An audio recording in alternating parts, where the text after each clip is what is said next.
Hello and welcome to the Dune Minute Podcast, your place to deep dive minute by minute into the cinematic adaptations of Frank Herbert's world of Dune. I'm one of your hosts, Zach. I'm John.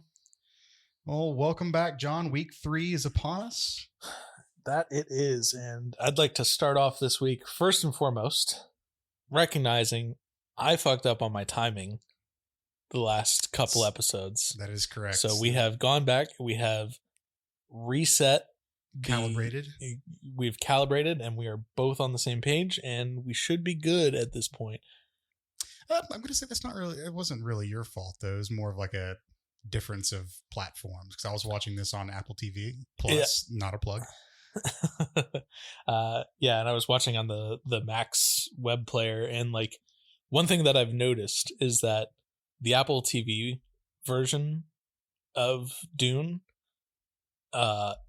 has 1 extra second of like black screen at the front end before the Sardaukar voice like kicks in. That might not mean a lot to most people, but when you're doing a minute by minute show, that can throw everything off. Yeah, it can.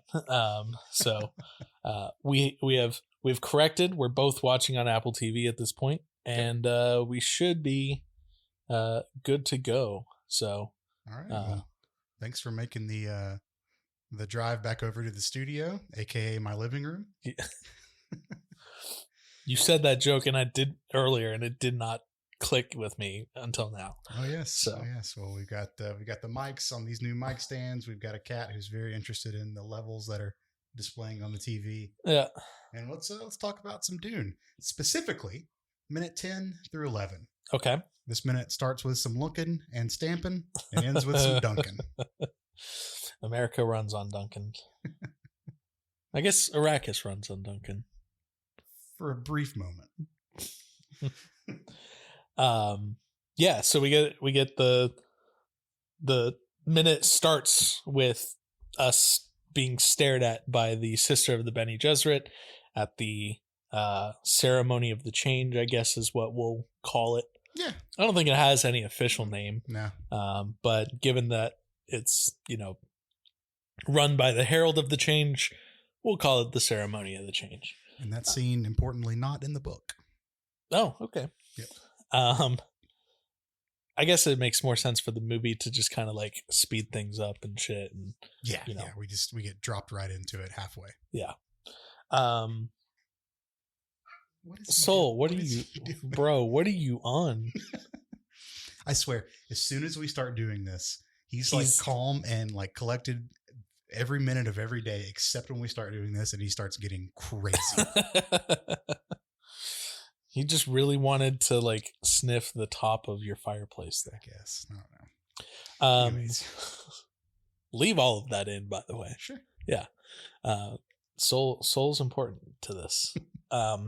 Okay, so we're being stared at by the sister of the Bene Gesserit after previously, in at the end of last minute, we had the look of concern on Jessica's face and everything, and she clearly something's not settling right with her. But we then get a hard cut to a different angle of the camera, kind of behind the table, and we see the sister of the Bene Gesserit staring at us, and then we get a close up of Leto's fist pressing the Atreides seal into the gold wax. Yep. The Atreides seal is, I would assume, an eagle. Yeah. Okay. I don't think they ever make that abundantly clear in the movie. No, I mean, you see it in like different flags and stuff later, but they don't say you see it. It's a bird figure, yeah. So I would assume the eagle. They do more of a show don't tell, where instead of like one character looking at it and going, "Cool eagle on your flag," and they don't do that. Well, it could be a falcon, it could be a hawk. There's a lot of fair enough raptors. Fair enough. The camera then changes to a view from in front of Leto's body as he, kind of steps away from the table, and we see the Bene Gesserit sister just kind of glancing down at the imprinted seal. These Bene Gesserits, they love the ominous looks. They do. They just really love. Do you think that's a class they take at the Bene Gesserit school? It's brooding 101. Brooding. Yeah, probably. They're very good at it. Before we get too far away from it, though, we get another, look at the super awesome scroll with like the black paper and the gold lettering and shit. Because of course, like if it's from the Emperor, it's gonna be gaudy as all hell. But this the Herald of the Change does not have an actual name in the movie. Yeah. So in my notes, I've just been calling him Harold. Okay. Which I think works. It works. So I have here, it says in quotes, "So it's done," is the question that Leto asked Harold. When I saw this, when I was really like watching this for the show, I picked up a little bit of a "was this needed" vibe from that. Like it was very much a "this meeting could have been an email." Absolutely. Yeah, like it's just there's no this whole thing, this ceremony. I mean they flew all the way over here for this 10-minute, not even 10 minutes of a ceremony. So yeah, could have been an email. You just need it, could have just sent me the PDF and I would have signed it. So after Harold's sick collar, we get a cut to what I initially thought was Scotland. Yeah. So I've been up in the Scottish Highlands a little bit, and I think you have as well. No. Oh, sorry. Been to Ireland, but Ireland, not to Scotland. Gotcha. This looked very much like one of the hills around one of the locks in that area, and so I had to look it up. I was wrong. Yeah. It is in Norway. Okay. It was filmed in Norway. I knew Caladan was all shot in one of the Nordic countries, but I didn't know quite which one. So, it's gorgeous. It's really cool. The specific location in Norway, and I'm going to butcher this. Stadlandet, Stadlandet. Stadlandet. That's what I would say. I mean, I don't know.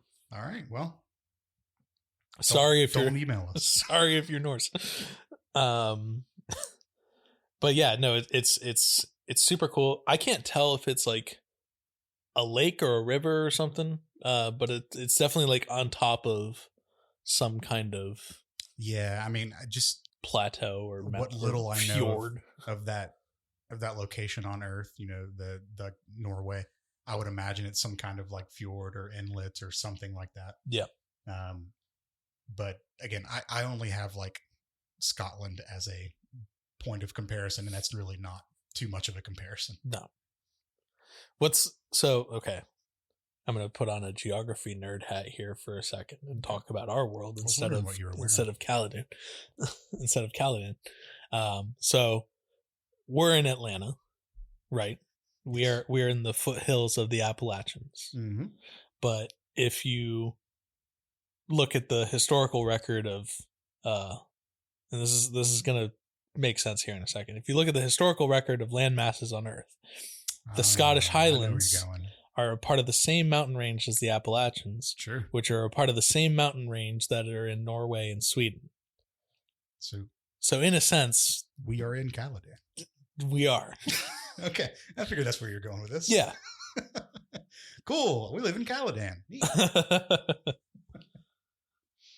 Well, that was just a few million years ago, so I think the environments have changed just a smidge. Just a little bit, yeah. So over this sweeping landscape, we see a cool ass wing type ship start to fly over, just cut through the water, or right on top of the water. The edge of the wing tip just kind of like slices cool. the surface of the water. A continuing theme that we're going to see throughout these is just how cool all the ships and different vehicles look. I don't know, just the design department. Again, I'm going to continue to shout their praise. The whole movie did such a great job with this. Yeah. I love that the ship is off center from its wings too. Sure. Like it's like a 60-40-ish kind of split or whatever with the cabin. I was going to go 65-35, but whatever. Okay. Listen here, you piece of shit. But No, I just think it's like they could have just been like, yeah, we're just gonna fucking like put the cabin in the middle, but like just that little offset just makes it feel a little more alien and a little more weird, and Yep. I dig it. Yep. So the ship pulls into the garage, and we get a cool landing scene.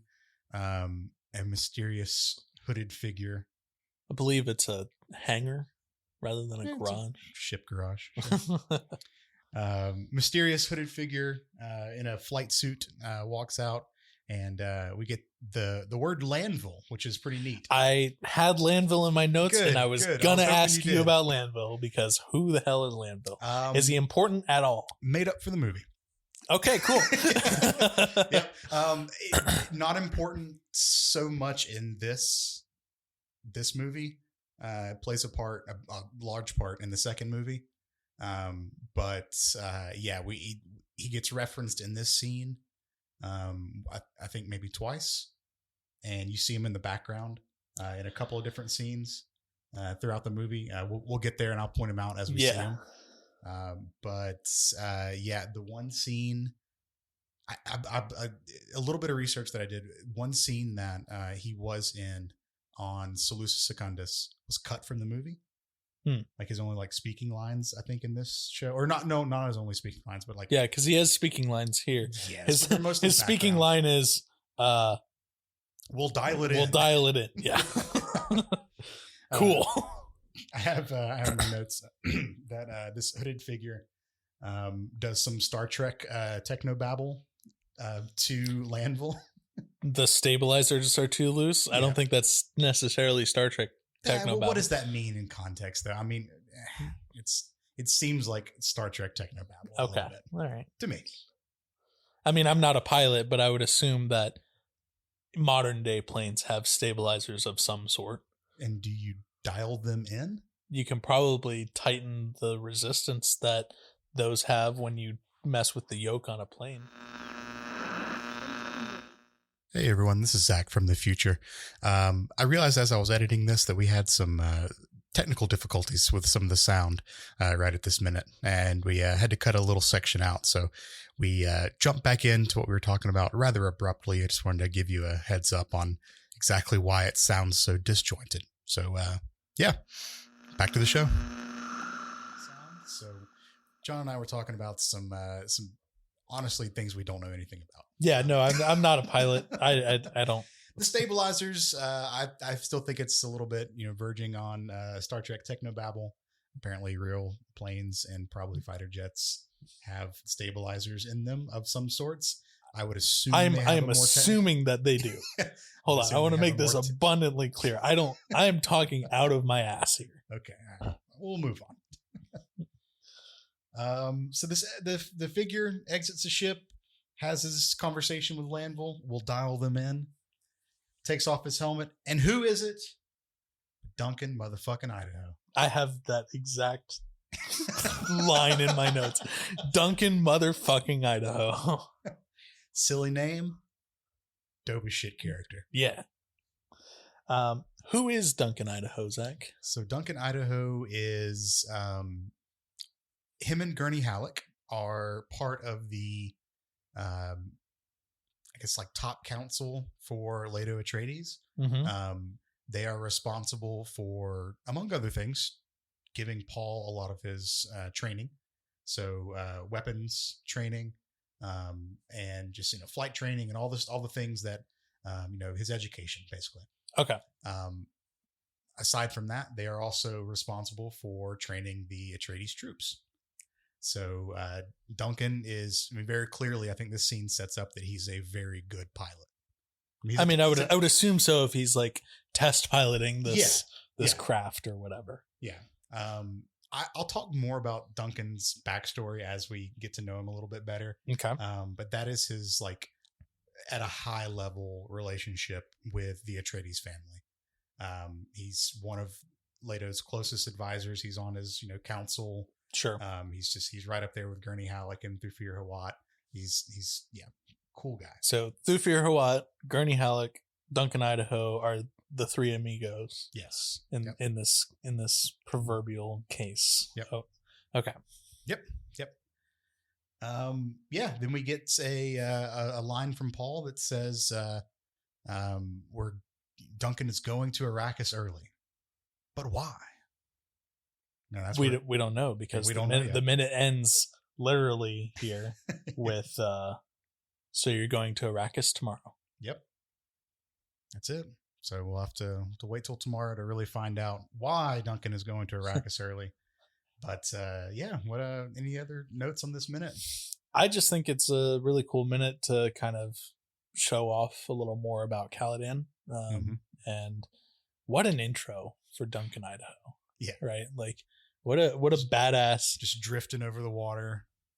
Do that like little skate with the wing on the water, and then like you're walking down, you've got your pilot's helmet on still, telling the mechanics, and the crew what needs to be done. And then you just, walk out. Paul's excited to see Duncan, and Duncan refers to Paul as my boy. My boy. Yeah. Clearly not his son, but they're homies. Yeah. So absolutely. But yeah, also once again, casting Jason Momoa as Duncan Idaho. Jason Momoa as Duncan Idaho. Great. Perfect. I did not expect that casting going into this movie. Like, I'm trying to remember back to 2021. I really didn't know a lot of the casting that they had released. I guess I wasn't like super clued into it, but when I saw Jason Momoa as Duncan Idaho, I was like, oh, that's cool. That fits really well. I mean, it's a very good choice. I'm trying to reach back in my memory to see what he was described as in the books, but it fits.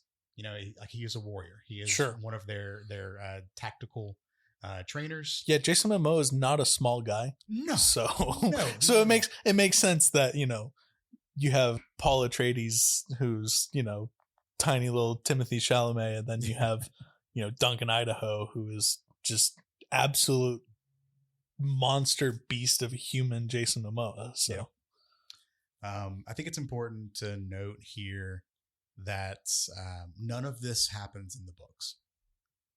Like, these interactions, this introduction to Duncan Idaho, this conversation that he will have with Paul, does not happen in the books. We're dropped right into basically like the weeks leading up to the Atreides going to Arrakis in the book. Duncan Idaho is referenced, but he, at the point in the books where he is referenced, he has already gone to Arrakis. Okay. So we meet him as a character later on in the books. And like he gets, dialogue and whatnot, but he's only referenced right now, and he's already gone. Okay.